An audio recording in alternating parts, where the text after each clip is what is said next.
Hi guys, welcome back to my channel and I hope you like my previous videos। तो आज की video में मैं आपको बताऊंगी कि आपको आपका RTRA का फॉर्म फिल कैसे करना है।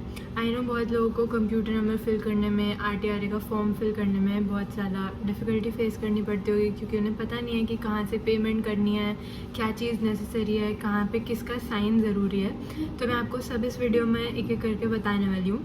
So let's get started.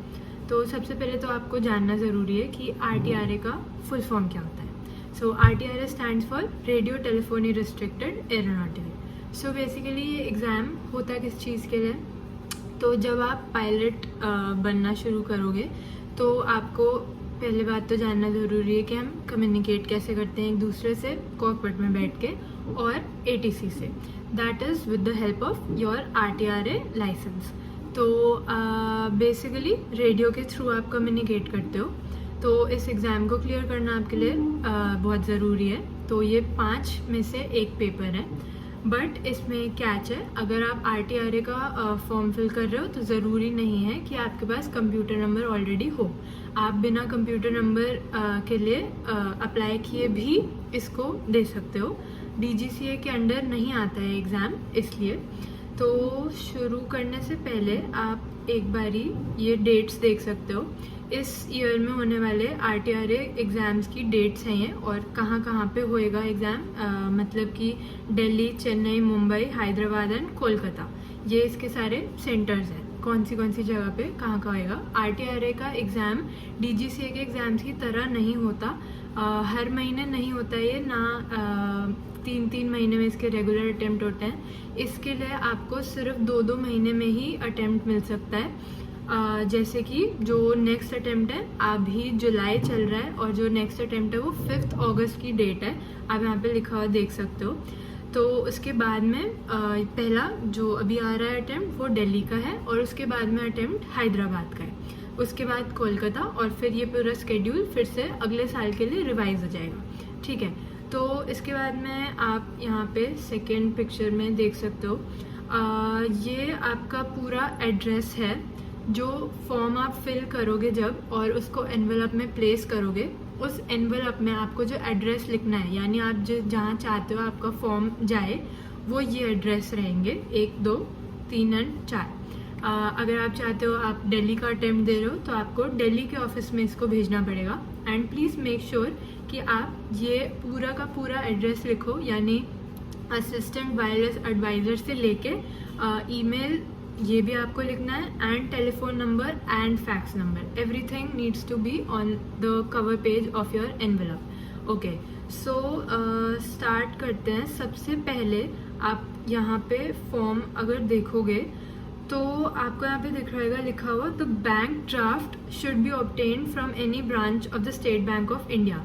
Now I know कि आप सोचोगे हमारे पास में स्टेट बैंक ऑफ इंडिया में अकाउंट नहीं है, तो हमें पेमेंट कैसे करनी है। Don't worry, you don't need to have an account in State Bank of India. आप सिंपली भारत कोष के ऐप पे जाके भी पेमेंट कर सकते हो, और उसके थ्रू आप अपना ट्रांजैक्शन नंबर इसमें लिख सकते हो, और वो भी सेम ही एक्सेप्ट होएगा। ठीक है, तो सबसे पहले आप मैं आपको यहाँ पे बता देती हूँ करना क्या है। दिस इज़ दी भारत कोष ऐप, सेम एग्जैक्ट आपको दिखेगा। आप जैसे ही गूगल पे जाओगे और आपको ये भारत कोष लिखा दिखाई दे रहा है, सेम चीज़ आप वहाँ जाके लिख दो, ये पोर्टल पूरा खुल जाएगा। नाउ अगर आप कंप्यूटर नंबर के लिए अप्लाई कर चुके हो तो आपको पता होगा इस साइट के बारे में, क्योंकि वहाँ पे भी ट्रांजैक्शन इसी साइट के थ्रू होती है। तो अगर आप पहले से इसमें रजिस्टर कर चुके हो तो आप लॉगिन एंड रजिस्टर पे क्लिक करो, और उसके बाद में आपको आपका पेज मिल जाएगा जो कुछ इस तरीके से दिखेगा। ठीक है, अपना इनिशियल्स फिल करने के बाद अपना कोड डाल देना। And for the people who don't know what to do in this, just click on login and register. उसके बाद में आप वहाँ पे न्यू यूज़र के लिए अप्लाई कर सकते हो, और अपना बेसिक डिटेल्स फिल करने के बाद में सेम इसी पेज पे लॉगिन करने के लिए आप आ सकते हो। उसके बाद में जब आप कोड को सबमिट कर दोगे, यहाँ पे ऐसी कुछ आपको स्क्रीन दिखेगी। नाउ प्लीज़ मेक श्योर कि जब आप अपना न्यू यूज़र हो अगर आप, तो आप जब अपना सारा चीज़ें भरोगे, फिल करोगे अपनी डिटेल्स में, वहाँ पे आपसे मिनिस्ट्री पूछेगा, आपको कौन सी मिनिस्ट्री के अंदर अपना अकाउंट बनवाना है। तो please make sure and go ahead and click on telecommunications, क्योंकि ये RTRA का फॉर्म है, it is related to telecommunications. Okay, so अगर आप टेली कम्युनिकेशंस को वहाँ पे फिल नहीं करोगे तो आप ये सेकंड पॉइंट जो देख रहे हो मैंने यहाँ पे ऑलरेडी सर्कल किया हुआ है, ये नहीं आएगा। रिसिप्ट फॉर DOT आपके पेज पे शो नहीं होएगा, ठीक है। तो जिसने कर लिया है वो वापस इस पेज पे आ जाओ। मेक योर पेमेंट पे क्लिक करने के बाद में आप देखोगे कि नीचे रिसिप्ट फॉर DOT लिखा आ रहा है, उस पर क्लिक करेंगे, ठीक है। उसके बाद में आपको कुछ ऐसा पेज दिखाई देगा, ठीक है। अब यहाँ पे इंडिविजुअल और कुछ चीज़ें ऑलरेडी फिल्ड हैं, जैसे कि ईयर जिसमें आपको अपना भरना है, आप 2024 में अपना RTRA के लिए भर रहे हो फॉर्म, तो ये ऑलरेडी दिया हुआ है। और उसके बाद में I need you to go and click on this circle magnifying thing जो मैंने ऑलरेडी सर्कल कर रखा है। उस पर क्लिक करने के बाद में थर्ड पेज पे नीचे स्क्रॉल करो और थर्ड पेज पे जहाँ पे 3 लिखा हुआ है उस पर क्लिक कर देना। उस पर क्लिक करने के बाद में ये पेज आपको दिखाई देगा और थोड़ा सा नीचे स्क्रॉल करोगे तो यहाँ पे आपको RTRA एग्ज़ाम लिखा दिखाई देगा, इसको क्लिक कर लेना एंड ये अपने आप सब कुछ बाकी का फिल कर देगा, आधी चीज़ें आपके फॉर्म में। ओके, सो उसके बाद आप यहाँ पे देखोगे मिनिस्ट्री में ऑलरेडी वो टेलीकम्युनिकेशन लिख चुका है, इसमें आपको कुछ करने की ज़रूरत नहीं है, ठीक है। उसके बाद में पेमेंट टाइप में सिर्फ एक ही यहाँ पे ऑप्शन मिलेगा आपको, उसको सिलेक्ट कर लेना, दैट इज़ एग्ज़ाम फीस। और उसके बाद में फंक्शन हेड में आपको यहाँ पे फिर से एक ही चीज़ मिलेगी सिलेक्ट करने के लिए, दैट इज़ प्रोफिशिएंसी सर्टिफिकेट, ठीक है। उसके बाद में नीचे आओगे तो आपको दिखेगा यहाँ पे पे एंड अकाउंट ऑफिस। आप जैसे ही इस पर क्लिक करोगे आपको 5 ऑप्शंस मिलेंगे जो अगेन आपके दिल्ली, हैदराबाद, चेन्नई, कोलकाता एंड मुंबई, इन 5 के ऑप्शंस मिलेंगे। उसमें से आप जिसका भी पेपर फिल कर रहे हो, यानी अभी जुलाई चल रहा है और मैं अपना पेपर फिल करूँगी दिल्ली अटेम्प्ट के लिए, तो यहाँ पे मैं दिल्ली का ऑप्शन सिलेक्ट करूँगी। ऑप्शन सिलेक्ट करने के बाद में वो अपने आप उसको सिलेक्ट करके सारा फिल कर देगा। नेक्स्ट उसके बाद में drawing and disbursing office DDO आपको सिलेक्ट करना है। दोबारा से उसमें सिर्फ एक ही ऑप्शन आएगा, उसमें सिलेक्ट करके आप अमाउंट फिल कर देना। यहाँ पे आपको सिर्फ 500 रुपीज़ लिखना है, ठीक है। नीचे वो खुद अपना इसका इनपुट दे देगा, ₹500 ओनली। 500 इसलिए देना है हमें क्योंकि यहाँ पे सिर्फ इस फॉर्म को फिल करने के लिए आपको 500 रुपीज़ देने की ही ज़रूरत है। एंड उसके बाद में जब आप अपना RTRA का एग्ज़ाम दे दोगे एंड वो ऑब्वियसली क्लियर हो जाएगा, अगर आई होप हो जाए, उसके बाद में आपको आपका लाइसेंस आने से पहले 10,000 रुपीज़ जमा करने होते हैं आपके RTRA लाइसेंस के लिए। ऑब्वियसली आप पायलट बन रहे हो तो पैसे बहुत ज़्यादा जाने वाले हैं, but don't worry, it will be for your life. Okay, so यहाँ पे क्लिक कर लेना। उसके बाद में आपको एक छोटा सा एडिट करना है चीज़, पेमेंट फ्रीक्वेंसी पीरियड के अंदर जो लिखा है सब कुछ एज इट इज़ सब रहने देना, बट ये जो टू डेट है ना, टू डेट आपको लिखा दिखाई दे रहा होगा, उसमें आपको उसी ईयर को हटा के नेक्स्ट ईयर करना है। यानी आपकी जो ये वैलिडिटी रहेगी, ये पेमेंट की वैलिडिटी, वो 1 साल कर देनी है, ठीक है। तो अभी 2024 चल रहा है तो मैंने इसको 2025 कर दिया है ऑलरेडी। उसके बाद में रिमार्क्स में आपको कुछ लिखने की ज़रूरत नहीं है, कोड फिल इन कर देना। और उसके बाद में आप जैसे ही नीचे ऐड लिखा हुआ दिखाई दे रहा है, ऐड पे जैसे ही क्लिक करोगे आपको कुछ ऐसा स्क्रीन दिखने को मिल जाएगा। तो आपने जो जो चीज़ सिलेक्ट करी हुई थी ऑलरेडी, उसके पर्पस के थ्रू यहाँ पे आपको एक टेबल लिखी दिखाई दे रही है। ये आपने अपना सब कुछ चूज़ कर लिया है, इसको एक बारी पढ़ लेना अच्छे से अगर आपने सब ठीक से चूज़ किया है या नहीं। उसके बाद में नेक्स्ट पे क्लिक कर देना। नेक्स्ट पे क्लिक करते ही आपको कुछ ऐसा दिखाई देगा पूरा पेज। इसमें आपको अपना सारा पर्सनल डिटेल्स फिल करनी है, आपका नेम, आपका address, country, state, everything, city, सब कुछ, जिस पे स्पेशली रेड स्टार बने हुए हैं साइड में, वो ज़रूर फिल कर लेना। एंड उसके बाद में mobile number and email ID fill करने के बाद में आप नीचे देखोगे यहाँ पे 2 ऑप्शंस दे रखे हैं। First is for online payment and second NEFT और what ever this is, I don't know about this, but मैं ऑनलाइन पेमेंट करूँगी, इसलिए मैंने ऑनलाइन पेमेंट पे ऑलरेडी क्लिक करके रखा है। इस पर क्लिक करने के बाद में नेक्स्ट पे क्लिक कर देना एंड उसके बाद में आपको कुछ ऐसा पेज दिखेगा। यहाँ पे आपने अभी तक अपना जो सारा पर्सनल इन्फॉर्मेशन फिल किया था वो लिखा हुआ आ जाएगा, ठीक है। इसको एक बार ही चेक कर लेना और चेक करने के बाद में अपना अमाउंट वगैरह सब चेक कर लेना, सही एग्ज़ाम के लिए आप फीस दे रहे हो कि नहीं ये भी चेक कर लेना। इसके बाद में आपको कंफर्म पे क्लिक करना है, ठीक है। कंफर्म पे क्लिक करने के बाद कुछ ऐसा पेज आपको दिखेगा, तो गो ahead and select which ever bank you have account in. तो मेरा HDFC में है, मैंने HDFC पे क्लिक कर लिया है। उसके बाद में मैं UPI से ट्रांजैक्शन करने वाली हूँ। आप credit card, debit card, net banking कुछ भी चूज़ कर सकते हो।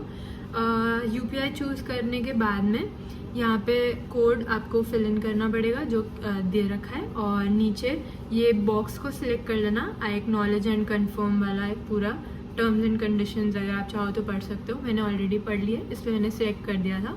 उसके बाद में पे पे जैसे ही आप करोगे आपकी पेमेंट हो जाएगी पूरी, और वहाँ पे आपको एक स्लिप मिलेगा बेसिकली, जो कुछ ऐसा दिखता होगा, ठीक है। ये आपका रिसिप्ट है और इसको आपको प्रिंट आउट भी निकालना पड़ेगा बिकॉज ये आपको सबमिट करनी होगी आपके पूरे फॉर्म के साथ में। तो ये जो आप देख रहे हो रेफरेंस, ट्रांजैक्शन रेफरेंस नंबर, ये भी बहुत इंपॉर्टेंट है, इसको भी आपको ध्यान रखना पड़ेगा।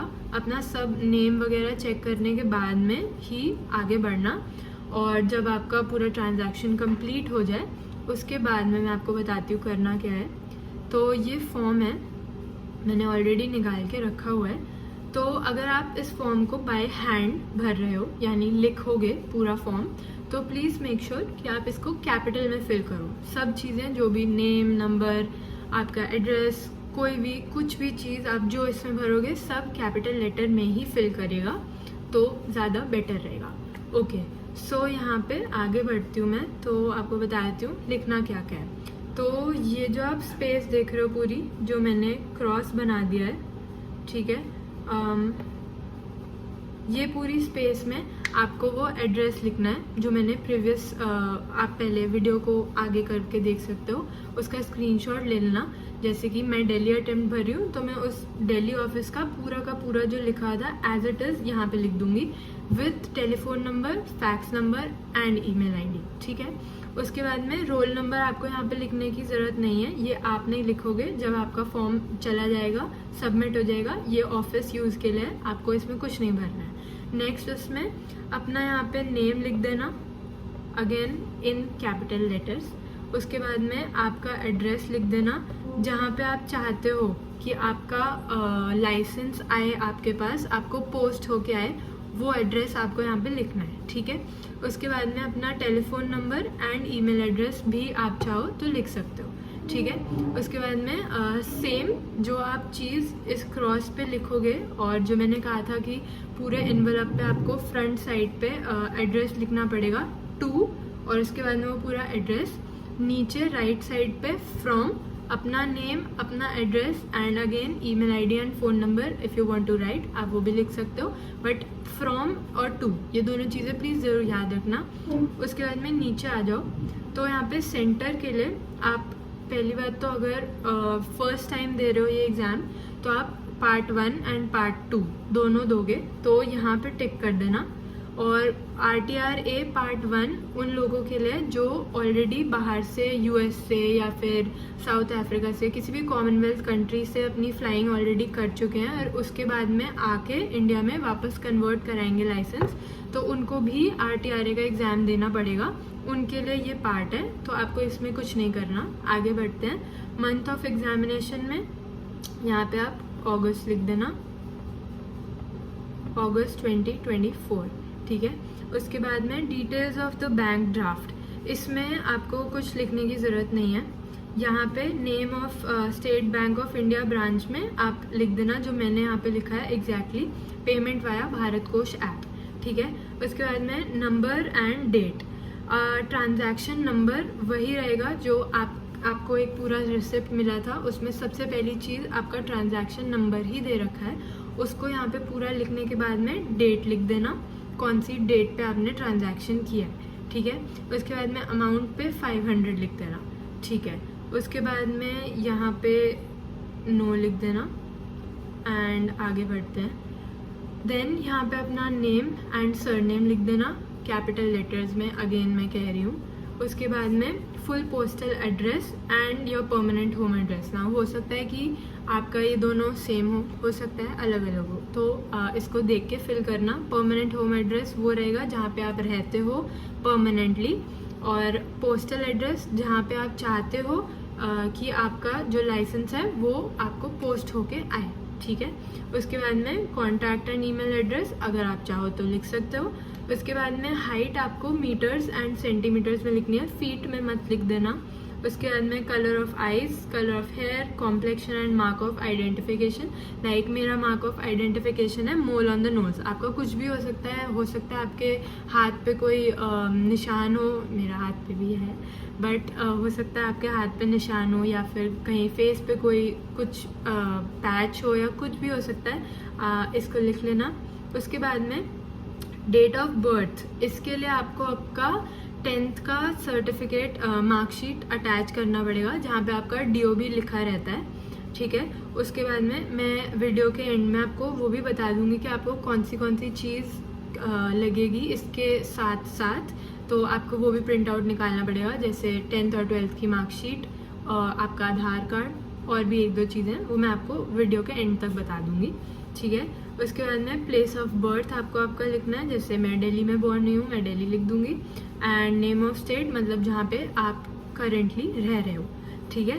तो उसके बाद में are you of citizen of India by birth, तो अगर आप इंडियन सिटीजन हो तो इसको सिंपली टिक करके डोमिसाइल को कैंसिल कर देना। एंड डोमिसाइल अगर आप बाहर के हो तो आपको एक सर्टिफिकेट दिखाना पड़ेगा कि अब आप इंडिया में ही रहते हो। उसके बाद में नीचे आपका father's name, address and nationality, ठीक है, ये भी लिख लेना, अगेन कैपिटल लेटर्स में प्लीज़। उसके बाद में यहाँ पे NA लिख देना, जैसे मैंने लिखा है, मतलब इसको बॉक्स में मत डालना, सिर्फ NA लिख देना, काफ़ी रहेगा। उसके बाद में यहाँ पे educational qualification of the candidate, again इसके लिए आपको लेगा 12th का आपका मार्कशीट, ठीक है, सर्टिफिकेट मार्कशीट, दोनों में से कुछ भी हो सकता है। उसके बाद में ये एक डिक्लेरेशन है, इसको एक बार पढ़ लेना आप, और उसके बाद में यहाँ पे आपको आपका साइन करना है, आप एप्लीकेंट हो तो सिग्नेचर ऑफ एप्लीकेंट, आपका नेम लिख देना, अगेन इन कैपिटल लेटर्स। उसके बाद में डेट एंड प्लेस जब आप कर रहे होगे उस टाइम की डाल देना। यहाँ पे आपको एक विटनेस चाहिए रहेगा, यानी जो मेंटली एंड फिजिकली फिट है, जो आपके साथ रह सकता है, आपका दोस्त हो सकता है, कोई भी, बट उसके बाद में ये आप एक रिस्पॉन्सिबल पर्सन से कराओगे, ठीक है। एंड ही और she should be above of 18 years of as.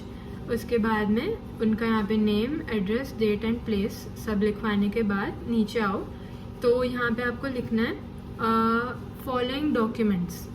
इसको आप वीडियो को पॉज करके या तो स्क्रीनशॉट ले सकते हो, और या फिर जब आप प्रिंट आउट निकालोगे फॉर्म का तो भी लिखा रहेगा, तो ज़रूरत नहीं है। तो यहाँ पे अपना सिग्नेचर कर देना अगेन दोबारा से। उसके बाद में जैसे कि मैंने यहाँ पे लिखा है NTR फी भारत कोश पोर्टल रिसिप्ट 500, ठीक है, ₹500, ये एज इट इज़ लिख देना।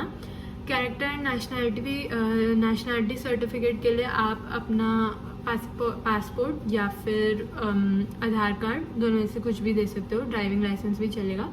मैंने अपना आधार कार्ड दिया था, तो मतलब आपको वो प्रिंट आउट निकालना पड़ेगा, स्कैन करवा के उसको प्रिंट आउट निकालना, दोनों आगे पीछे साइड। उसके बाद में प्रूफ ऑफ एज भी आपका आधार कार्ड में और 10th की मार्कशीट में आ जाएगा, ठीक है। उसके बाद में आपको 2 फोटोग्राफ्स चाहिए रहेंगी। अगर आप ऑलरेडी अपना मतलब पायलट बनने के लिए शुरू कर चुके हो अपना सब कुछ, तो आपको ऑलरेडी पता होगा कि आपको स्पेशली फ़ोटोग्राफ्स क्लिक करवानी होती है। अगर आप दिल्ली में रह रहे हो तो गुड इनफ फॉर यू, रामफल चौक पे जाके आप कहीं से भी फ़ोटोज़ क्लिक करवा सकते हो। वहाँ पे सबको नॉलेज है कि फ़ोटोज़ कैसी चाहिए होती हैं पायलट्स के लिए। तो बेसिकली आपकी फ़ोटोज़ जो नॉर्मली होती हैं पासपोर्ट साइज़, वो कुछ इतनी होती हैं, एंड जब आप पायलट बन रहे हो तो वो फ़ोटोज़ इतनी हो जाती हैं। सो आपका फेस एंड शोल्डर्स तक 70% आपका फेस दिखना चाहिए उस फोटोग्राफ के अंदर। तो और कुछ इसमें ज़्यादा है नहीं, बट वही फ़ोटोज़ आपकी EGCA के पोर्टल पे लगती है, आपकी कंप्यूटर नंबर पे लगती है, और वही फ़ोटो आपको यहाँ पे भी लगानी है। तो उसकी 2 फ़ोटोज़ आपको चाहिए होंगी। एक फ़ोटो पे आपको क्या करना है, एक परमानेंट मार्कर ले लेना और अपनी फ़ोटो के पीछे वाली साइड पे जो ब्लैंक साइड होती है उस पर अपना नेम अगेन कैपिटल लेटर्स में और आपका एड्रेस जो आप पोस्टल एड्रेस लिखोगे सेम एड्रेस उसको लिख के एक इसमें लिखा भी है 23x10 सेंटीमीटर, वो कुछ इतना और इतना रहता है एक एनवलप, उसके अंदर आपको वो फ़ोटो डाल देनी है और स्टैम्प को क्लोज कर देना।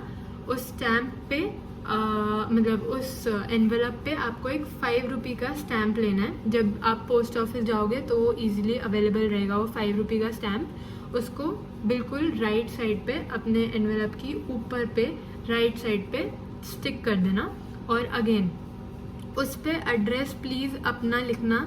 जो एड्रेस आपने दूसरे बड़े एनवलप पे लिखा था वो मत लिख देना।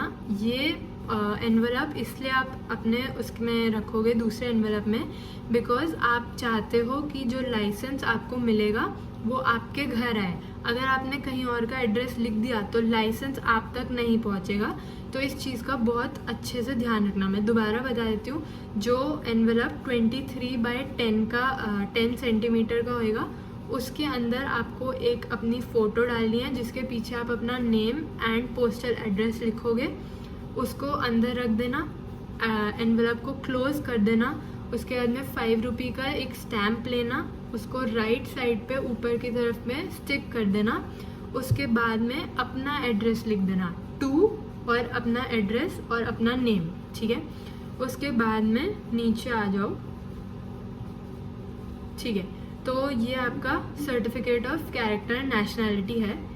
अब ये आपको नहीं फिल करना है, आपको एक किसी भी गैजेटेड ऑफिसर से या स्टेट गवर्नमेंट के एम्प्लॉय से इसे फिल करवाना पड़ेगा। What is a gazetted officer, who is that person, ठीक है।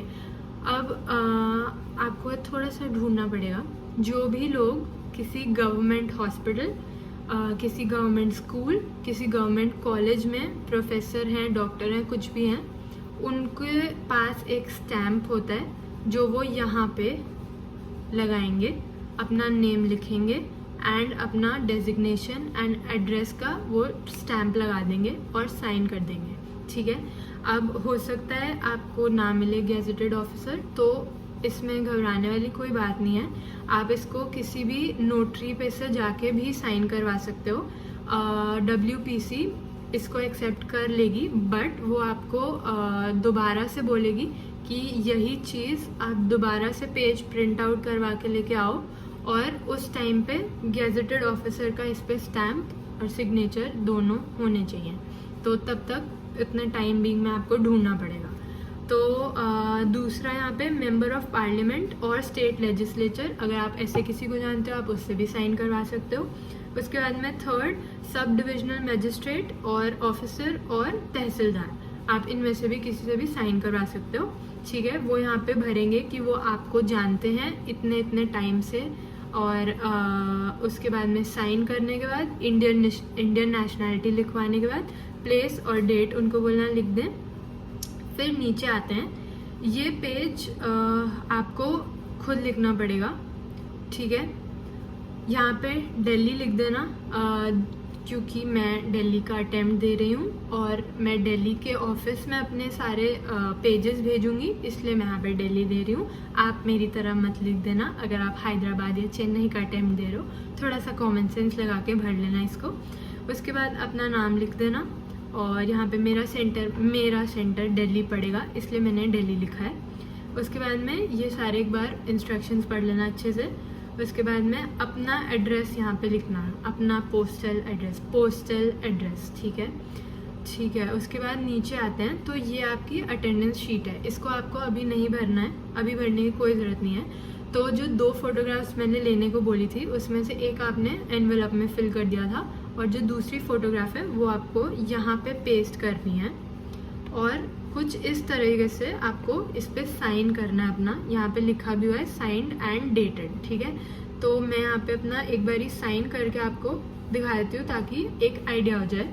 हाफ साइन पेपर फोटो के बाहर और हाफ साइन फोटो के ऊपर ऐसे करना है। और डेट भी आपको उसी तरीके से लिखनी है, जैसे कुछ भी डेट लिख देते हैं 11 जुलाई 2024, ठीक है, वो भी हाफ एंड हाफ। ओके, तो इसके बाद में यहाँ पे आगे बढ़ते हैं, जस्ट अ मोमेंट। उसके बाद आप पार्ट 1 एंड पार्ट 2 को सिलेक्ट कर देना, बिकॉज आप दोनों के दोनों अटेम्प्ट पार्ट्स दे रहे हो, आप बाहर से नहीं आए हो अगर, ठीक है। नेम ऑफ सेंटर आपको वहीं पे जाके लिखना है। उसके बाद में ये सारी चीज़ें भी वहीं जाके भरना है आपको, ठीक है। 7th और 8th पेज सिर्फ आप रीड भी कर लोगे तो चलेगा, आपको इसका प्रिंट आउट निकलवाने की नेसेसरली कोई ज़रूरत नहीं है, तो फालतू में टाइम वेस्ट करना ही क्यों है, ठीक है। तो बेसिकली मैंने आपको सब ऑलरेडी बता दिया है, तो मैं आपको दोबारा से एक बारी याद दिला देती हूँ। आपको आपकी भारत कोष की पेमेंट रिसिप्ट का पूरा प्रिंट आउट लेके जाना है। उसके बाद में 2 फोटोज़, जिसमें से एक आप 23 बाय 10 सेंटीमीटर के एनवेलप के अंदर डाल के उसको सील कर दोगे। उसके बाद में 10th और 12th की जो मार्कशीट रहेगी वो आपको नोटरी पे से अटेस्ट करवानी है, ठीक है। आप नोटरी पे से सिंपली जाओगे और उन्हें बोल दोगे कि ये दोनों चीज़ें अटेस्टेड चाहिए आपको, वो खुद कर देंगे, उन्हें पता होएगा। उसके बाद में पोस्टल टिकट लगाना मत भूलना, 5 रुपीज़ वाली छोटे एनवेलप पे। और ये जो एनवेलप है 23 बाय 10 का, उसको अलग से मत छोड़ देना, वो आप ही को पोस्ट होके हो जाएगा। आपको उसे दूसरे बड़े एनवेलप के अंदर आपके फॉर्म के साथ में डालना पड़ेगा, तभी आपका लाइसेंस आप तक आएगा, ठीक है। उसके बाद में आइडेंटिटी सर्टिफिकेट में आप अपना पासपोर्ट या आधार कार्ड, मैंने आधार कार्ड डाला था एंड मैं सजेस्ट यही करूँगी कि आप भी आधार कार्ड डालो। आधार कार्ड उसमें डाल देना और उसको आपको खुद सेल्फ अटेस्ट करना पड़ेगा। सेल्फ अटेस्ट करने का मतलब ये होता है जब आप फोटोकॉपी निकलवा लोगे, प्रिंट आउट निकलवा लोगे, तो अपना साइन उस पर कर देना नीचे की तरफ और उस पर नीचे लिख देना सेल्फ अटेस्टेड, दैट्स इट। उसके बाद में ये सारे डॉक्यूमेंट्स एंड आपका ये फॉर्म, दोनों चीज़ें आपको एक बड़े एनवेलप में डालनी है। उस पर एड्रेस लिखना मत भूलना, मैं दोबारा बोल रही हूँ। और टू एंड फ्रॉम, यानी टू जिसको आप भेज रहे हो, जिस भी दिल्ली को अगर आप भेज रहे हो तो दिल्ली का एड्रेस, हैदराबाद को भेज रहे हो तो हैदराबाद का, कोलकाता, चेन्नई, मुंबई, सबका एक बार देख लेना अच्छे से। और अगर आप भूल जाओ तो मेरी वीडियो को आगे कर लेना, पीछे की तरफ मेरा मतलब है, और पीछे कर लेना और स्क्रीनशॉट ले लेना एड्रेस का और डेट्स का। अभी भी 2 अटेम्प्ट्स बाकी हैं दिल्ली के बाद में। So I wish you all the best and thanks for watching my video. Please share and subscribe and like to.